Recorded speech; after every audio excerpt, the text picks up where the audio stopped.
Hello students, मेरा नाम है अरुण शर्मा और आप सभी का अरुण कोचिंग क्लासेस में बहुत बहुत स्वागत है। आज मैं आपको अकाउंटिंग इक्वेशंस का क्वेश्चन नंबर 11 जो है वो समझाऊंगा और होमवर्क में दूंगा। इसी के साथ में और भी बहुत सारे क्वेश्चंस आपको होमवर्क में दूंगा। इन केस अगर आपको किसी क्वेश्चन को करने में कोई प्रॉब्लम आती है तो आप जो है वो मेरे दिए गए नंबर पे संपर्क कर सकते हैं। Show the accounting equation and the balance sheet. So first transaction है started business with cash rupees 1 lakh, goods rupees 40,000 and furniture 10,000. So एक बिजनेस स्टार्ट किया गया है जिसमें हमने कैश 1 लाख का इन्वेस्ट किया है और गुड्स जो है हमने 40,000 के और फर्नीचर 10,000 रुपये का जो है ये हमने 10,000 के फर्नीचर से बिजनेस को स्टार्ट किया है। स्टूडेंट्स, ये हमारी एसेट्स है, हम इसको एसेट साइड में लिख देंगे और लाइबिलिटी प्लस कैपिटल में हमारी जो कैपिटल है वो 1 लाख 40,000 प्लस करेंगे 10,000 तो 1,50,000 की हमारी कैपिटल आ जाएगी। सेकंड ट्रांजैक्शन है purchase goods on credit from Ramesh for rupees 10,000। सो इस ट्रांजैक्शन का इफेक्ट ये होगा कि हमने जो गुड्स हैं वो क्रेडिट में परचेज की हैं रमेश से, तो रमेश हमारा क्रेडिटर है इसलिए लायबिलिटी हमारी क्रेडिटर नाम से रेज हो जाएगी 10,000 की। क्योंकि हम गुड्स को परचेज कर रहे हैं तो हमारा स्टॉक जो है 10,000 से बढ़ जाएगा। सो एक हमारा एसेट बढ़ेगा स्टॉक 10,000 से और हमारे क्रेडिटर सेज हो जाएंगे 10,000 से। थर्ड ट्रांजैक्शन है रिसीव्ड कमीशन रुपीज 1,000। हमने जो है वो कमीशन रिसीव की है 1,000 की, तो हमारा कैश जो है 1,000 से बढ़ जाएगा और हमारी कैपिटल भी 1,000 से बढ़ जाएगी। Withdrawn for personal use rupees 5,000। So personal use के लिए 5,000 रुपये हमने विड्रॉ किए हैं। सो 5,000 रुपये जो है वो कैश से माइनस हो जाएंगे और 5,000 रुपये कैपिटल से माइनस हो जाएंगे। Allowed interest on capital rupees 1,000। सो इसका इफेक्ट मैं आपको बता चुका हूँ कि जो इंटरेस्ट ऑन कैपिटल होता है वो कैपिटल में ऐड भी हो जाता है और कैपिटल से ही माइनस हो जाता है। सो इसका जो इफेक्ट है वो सिर्फ कैपिटल पे पड़ता है, बाकी इसका कहीं भी कोई इफेक्ट नहीं होगा। Paid rent 1,000 and salary 2,000। सो ये दोनों हमारे एक्सपेंसेस हैं। जब भी हम कोई एक्सपेंस पे करते हैं और वो थ्रू चेक ना हो तो जो अमाउंट है वो टोटल एक्सपेंसेस का कैश से माइनस से होता है, कैश से माइनस होता है, तो 3,000 रुपीज जो है वो कैश से माइनस होगा और दूसरा इफेक्ट कैपिटल पे होगा, कैपिटल हमारी 3,000 से कम हो जाएगी।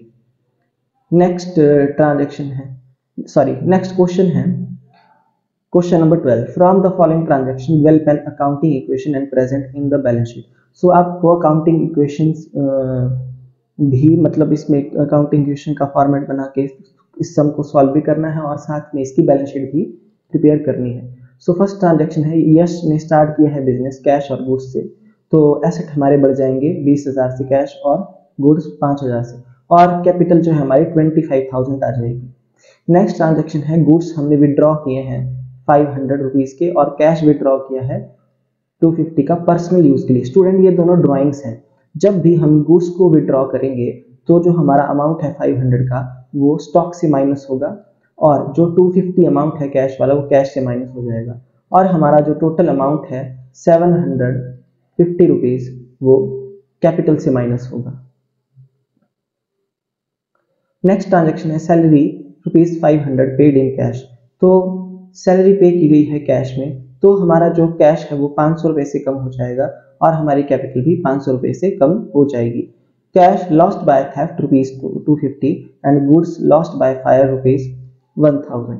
सो कैश जो है हमारा चोरी हो चुका है 250 का, इसलिए 250 जो रुपीज है वो कैश से माइनस हो जाएंगे और गुड्स हमारे डिस्ट्रॉय हो चुके हैं फायर से, इसलिए स्टॉक से 1,000 रुपीज माइनस होगा। सो जो टोटल अमाउंट है 250 और 1,000 यानी कि 1,250 रुपये वो कैपिटल से माइनस हो जाएगी क्योंकि हमारी लॉस है। सो आई होप आपको ये ट्रांजेक्शन समझ में आ गई होगी। नेक्स्ट ट्रांजेक्शन है पेड ऑफिस एक्सपेंसेस रुपीज 125।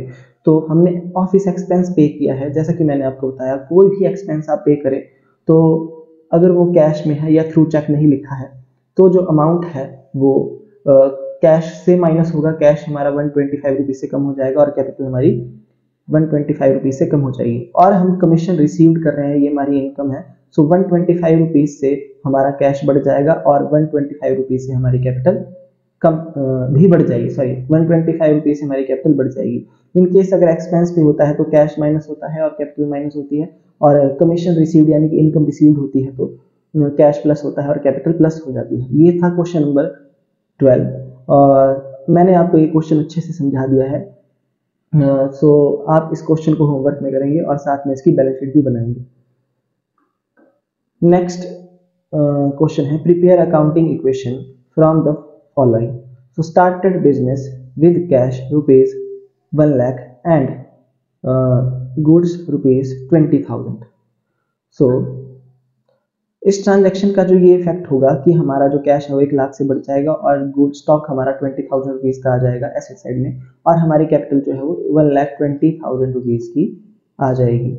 सो ये ट्रांजैक्शन जो है बार बार रिपीट हो रही है और आपका बार बार रिवाइज भी हो रहा है। नेक्स्ट ट्रांजैक्शन है sold goods rupees 10,000 for cash 12,000। So goods की जो प्राइस है, कॉस्ट प्राइस, वो 10,000 रुपये की है और इसको आप सेल कर रहे हैं 12,000 में, तो 2,000 का हमारा प्रॉफिट है। तो जैसा कि मैंने आपको बताया है, जो भी हमारा प्रॉफिट होता है वो हमारा कैपिटल में प्लस हो जाता है। ठीक है, तो 2,000 रुपये कैपिटल में प्लस हो जाएगा और जो सेल प्राइस है 12,000 रुपये वो कैश में ऐड हो जाएगा क्योंकि कैश सेल है, और जो कॉस्ट प्राइस है 10,000 रुपीज वो स्टॉक से माइनस हो जाएगा। सो इस ट्रांजेक्शन का जो इफेक्ट है वो कैश पे पड़ेगा, कैश प्लस हो जाएगा 12,000, स्टॉक पे इफेक्ट पड़ेगा, स्टॉक माइनस हो जाएगा हमारा 10,000 से और प्रॉफिट जो है कैपिटल में ऐड हो जाएगा। नेक्स्ट ट्रांजैक्शन है purchase furniture on credit rupees 30,000। तो 30,000 रुपये में हमने फर्नीचर परचेज किया है, वो भी क्रेडिट में। सो फर्नीचर एसेट साइड में 30,000 रुपीज का आ जाएगा और साथ में ही हमारे क्रेडिटर जो है वो रेस्ट हो जाएंगे 30,000 रुपये से। सो स्टूडेंट, ये क्वेश्चन भी आप होमवर्क में करेंगे और इसके साथ में बैलेंस शीट भी बनाएंगे, और इन केस अगर आपको प्रॉब्लम आएगी तो आप जो है कांटेक्ट कर सकते हैं। सो नेक्स्ट क्वेश्चन है question number 14। Prepare accounting equation on the basis of the following transactions. Started business with cash, तो कैश हमारा रेस्ट हो जाएगा और साथ ही साथ में हमारी कैपिटल भी 70,000 रुपये से आ जाएगी। और क्रेडिट परचेज किए हमने गुड्स, तो स्टॉक हमारा जो है 18,000 से बढ़ जाएगा और क्रेडिटर्स जो है, क्योंकि क्रेडिट ट्रांजैक्शन इसलिए क्रेडिटर लायबिलिटी साइड में 18,000 से रेस्ट हो जाएंगे। कैपिटल पे कोई इफेक्ट नहीं पड़ेगा। Payment made to creditor in full settlement. देखिए स्टूडेंट, ध्यान से इस ट्रांजैक्शन को आप देखना कि क्रेडिटर्स को हमने 18,000 रुपये पे करने थे, पर हम पे कर रहे हैं 17,500, यानी कि हमको 500 रुपये का जो है वो फायदा हो रहा है। सो जो 18,000 रुपये की हमने गुड्स परचेज किए हैं क्रेडिट में, तो क्रेडिटर्स हमारे 18,000 रुपये से जो है क्रेडिटर्स हमारे माइनस हो जाएंगे और हमारा जो कैश है, क्योंकि पेमेंट हो रही है तो कैश हमारा माइनस हो जाएगा 17,500 से। और जैसा कि मैंने आपको बताया 500 रुपये का हमको फायदा हो रहा है, तो वो कैपिटल में ऐड हो जाएगा, कैपिटल हमारी प्लस हो जाएगी रुपीज 500 से। सो इस ट्रांजैक्शन का जो है अकाउंटिंग, इस ट्रांजैक्शन का ये जो इफेक्ट है आपको समझ में आ गया होगा। नेक्स्ट ट्रांजैक्शन है purchase of machinery for cash rupees 20,000। सो 20,000 रुपये में हमने मशीनरी परचेज की है कैश में, तो कैश जो है हमारा माइनस हो जाएगा, कैश माइनस हो जाएगा और जो हमारी मशीनरी है, वो जो है वो बढ़ जाएगी 20,000 से, क्योंकि हमने मशीनरी परचेज की है तो एक एसेट मशीनरी जो है वो रेस्ट हो जाएगी और दूसरा कैश 20,000 से माइनस हो जाएगा। सो ये था क्वेश्चन नंबर 14।